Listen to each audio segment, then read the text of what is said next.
There are 600,000 villages in India.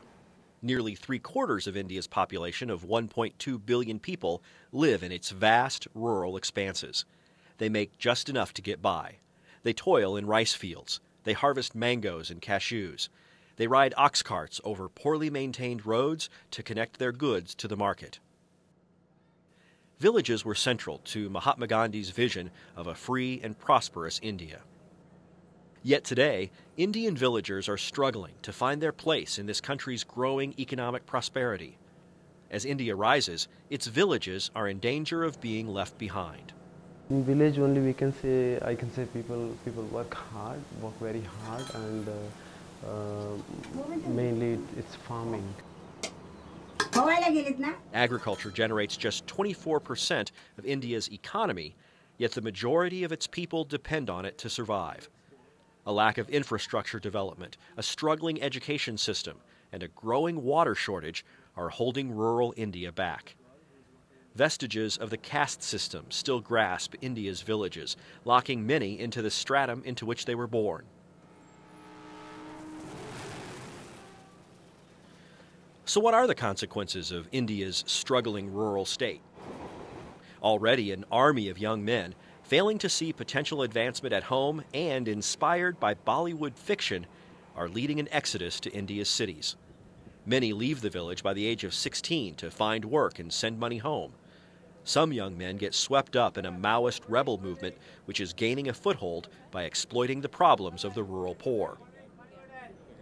I thought of the Indian economy a little like a glass of milk, and you have the cream on the top, which is very few people doing very, very well, and then you have the vast numbers of people who are still living medieval lives.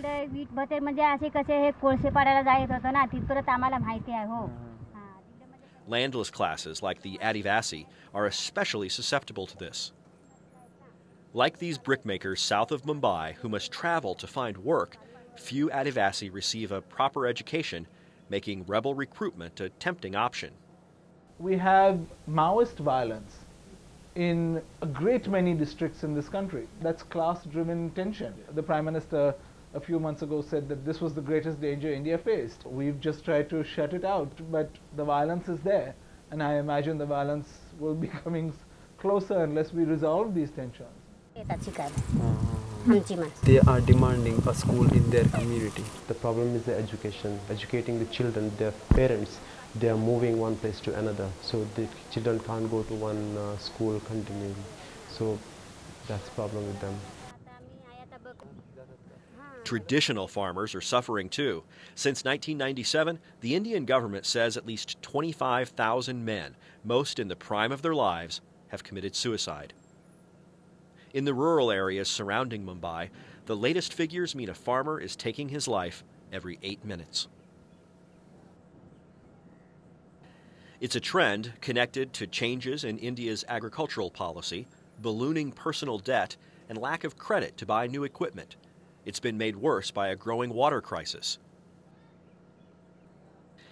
Privatization of water and population growth have caused water tables to drop as much as 70% in some areas.